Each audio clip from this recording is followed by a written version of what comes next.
Shalom, Bapak, Ibu, dan saudara-saudariku yang dikasihi oleh Tuhan Yesus. Kita berjumpa lagi di dalam renungan harian dari Badan Pelayanan Keuskupan Surabaya. Hari ini saya ingin sharing, saya ingin bercerita sedikit tentang hal berpuasa. Kira-kira di sini ada nggak teman-teman yang sudah pernah berpuasa? Biasanya kita berpuasa kalau cek darah. Kita kalau mau periksa darah, kita mau periksa kolesterol kita, gula di dalam darah, kita biasanya berpuasa 9 jam, ya kan, 12 jam sesuai yang dianjurkan oleh klinik. Tentu berpuasa itu menjadi suatu hal yang nggak enak ya, apalagi lagi-lagi berpuasa, tiba-tiba ada bakso favorit kita lewat. Waduh, itu rasanya gimana gitu rasanya. Rasanya mau makan kok masih harus berpuasa dan sebagainya. Saudaraku, renungan hari ini kita berbicara tentang hal berpuasa diambil dari kitab Matius bab 9 ayat 14 sampai dengan 15. Saya akan bacakan. Matius bab 9 ayat 14 sampai dengan 15. Kemudian datanglah murid-murid Yohanes kepada Yesus dan berkata, "Mengapa kami dan orang Farisi berpuasa, tetapi murid-muridmu tidak?" Jawab Yesus kepada mereka, "Dapatkah sahabat-sahabat mempelai laki-laki berduka cita selama mempelai itu bersama dengan mereka? Tetapi waktunya akan datang mempelai itu diambil dari mereka dan pada waktu itulah mereka akan berpuasa." Saudaraku, saudariku, ayat ini ada sedikit korelasinya kenapa sebagai umat Katolik kita sangat tidak dianjurkan untuk berpuasa pada hari Minggu. Ya, ada hubungannya, ada korelasinya. Selama mempelai laki-laki bersama dengan mereka, mereka tidak berpuasa. Jadi hari Minggu kan hari, kenapa kok nggak berpuasa? Ya karena mereka sedang bersuka cita bersama dengan mempelai laki-laki. Sama dengan kita ketika kita hari Minggu bersama dengan Tuhan Yesus, kita bersuka cita. Oleh karena itu kenapa hari Minggu kita tidak berpuasa. Nah, selain itu di sini juga dikatakan ada waktunya ketika mempelai laki-laki itu diambil, maka mereka akan berpuasa. Kita tahu ya, pada masa ini adalah masa Prapaskah, di mana nanti pada akhirnya Tuhan diambil, dalam tanda kutip ya, diambil atau Tuhan mati dan nanti akan bangkit, itu diambil dari kita. Kita ini akan memasuki momen-momen puasa. Saudaraku, kalau kita berbicara puasa, kita berbicara pantang, Gereja Katolik memberikan peraturan-peraturan sedemikian rupa. Biasanya kita memilih pantang apa? Ada yang pantang daging yang utama, kemudian boleh ditambahkan dengan pantang sesuatu yang tidak kita sukai. Maka sebenarnya makna dari berpuasa itu adalah kita menyerahkan, melepaskan sesuatu yang tidak kita sukai untuk Tuhan, untuk menyatukan puasa, atau boleh dikatakan penderitaan kita bersama dengan Tuhan Yesus. Nah, pada saat ini kalau kita mau refleksikan baik-baik, apa keterlekatan kita yang mau kita lepaskan? Apa hal yang paling nggak kita sukai? Hal yang paling kita sukai ya. Kalau nggak kita sukai, nggak perlu dipantangin ya. Misalnya saya nggak suka makan permen, pantang permen. Wah, itu nggak cocok itu. Tapi hari ini kita berbicara tentang berpuasa, maka kita berbicara apa hal yang paling kita sukai, mau kita belajarkan, serahkan kepada Tuhan. Banyak dari mereka yang mungkin saat ini bekerja, mereka suka akan uang. Apalagi kondisi pandemik seperti ini, uang semakin sulit, kita semakin susah berdonasi kepada gereja, kepada panti, kepada orang-orang yang membutuhkan dan sebagainya. Kita semakin susah untuk berdonasi karena kita begitu erat memegang uang itu. Gak hanya uang, banyak lagi. Ada yang sangat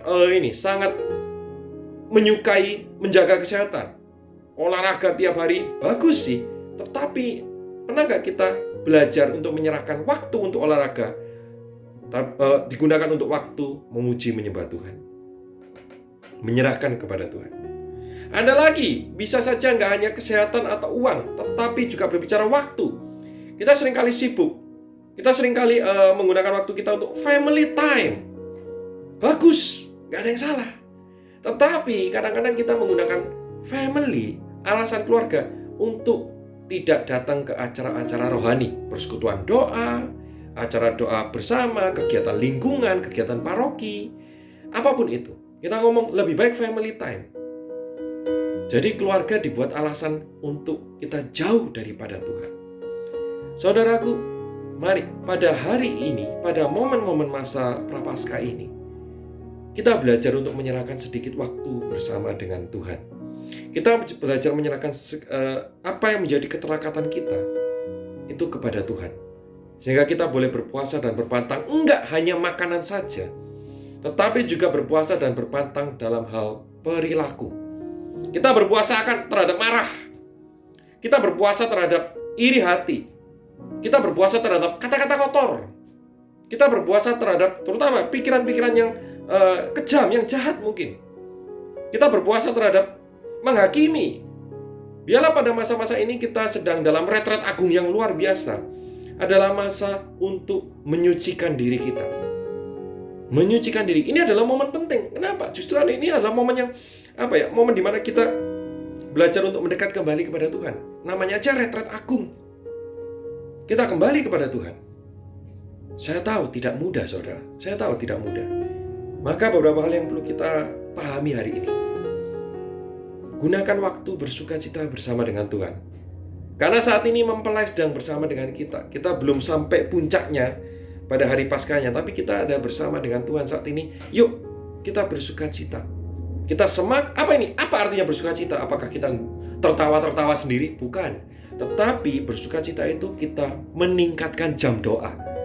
Saudara, ketika kita mau pujian penyembahan, kita mau mungkin adorasi, kita mau mungkin doa rosario, meningkatkan apapun jam doa Anda, itu kita sedang bersukacita. Bukankah Tuhan berkata, ya? Tuhan yang berkata, Dia yang bertahta di atas puji-pujian. Dia yang selalu dekat dengan orang yang patah hati. Dia yang tidak pernah meninggalkan kita. Itulah Tuhan kita. Bersukacitalah bersama Dia dalam wujud jam doa. Nanti pada akhirnya kita akan memasuki di mana Tuhan diambil, sekali lagi dalam tanda kutip ya, diambil pada masa Prapaskah, pada masa Paskah ini Dia diambil. Kita berpuasa. Saudaraku, arti puasa sekali lagi belajar menyerahkan apa yang menjadi kebiasaan kita dalam tingkah laku ya, kebiasaan buruk kita dalam tingkah laku, atau mungkin dalam hal makanan-makanan kesukaan kita. Ingat, di dalam puasa ada kuasa. Sekali lagi, di dalam puasa ada kuasa. Ketika Anda berpuasa, Anda sedang menyatukan penderitaan Anda pada penderitaan Kristus. Saya akan berdoa untuk teman-teman. Bapa, Putra, dan Roh Kudus, amin. Mengucap syukur Tuhan Yesus Kristus untuk renungan pada hari ini. Ketika kami boleh belajar bahwa kami ada masa di mana kami bersukacita, tapi ada masa di mana kami juga harus berpuasa. Masa berpuasa ini adalah masa yang penting Tuhan, supaya kita mengingat kita ini dari mana. Terutama kita telah melewati hari Rabu Abu, mengingat kita ini siapa. Seringkali kita jatuh dalam dosa kesombongan. Kita merangkul apa yang menjadi keterikatan kita dan kita tidak mau menyerahkan. Tapi biarlah pada masa retret agung ini kita belajar untuk menyerahkan segala sesuatu yang kita sukai. Mungkin kita terlalu berlebihan akan waktu, akan material, akan kesehatan, akan apapun juga. Kita menjadi sangat terikat. Sehingga kita tidak punya waktu bersukacita bersama dengan Engkau dalam kehidupan doa. Biarlah retret agung ini Tuhan menjadi retret pemulihan. Dan saat ini kami bersepakat bersatu hati bagi para saudara-saudari, bagi para viewers yang lihat saat ini, lihat IG ini. Kau telah memberikan hati yang siap untuk berpuasa, hati yang siap dibangun.